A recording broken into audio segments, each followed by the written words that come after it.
Jefferson County in northwestern New Jersey, central Bucks County in southeastern Pennsylvania, northeastern Montgomery County in southeastern Pennsylvania until 9:30 p.m. At 5:21 p.m., Doppler radar indicated thunderstorms producing heavy rain across the warned area. 0.5 and 1.5 inches of rain have fallen. Additional rainfall amounts of 0.5 to 1.5 inches are possible in the warned area.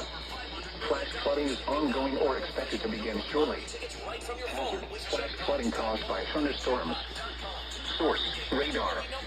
Impact: flooding of small creeks and streams, urban areas, highways, streets, and underpasses, as well as other drainage and low-lying areas.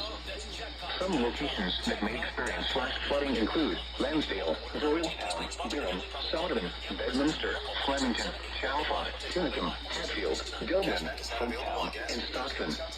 This includes the following highways: northeast extension between mile markers 29 and 31. Turn around. Don't drown when encountering flooded roads. Most flood deaths occur in vehicles. Motorists should not attempt to drive around barricades or drive cars through flooded areas. Wait, you're telling me you can pay gas when you buy gas outside of?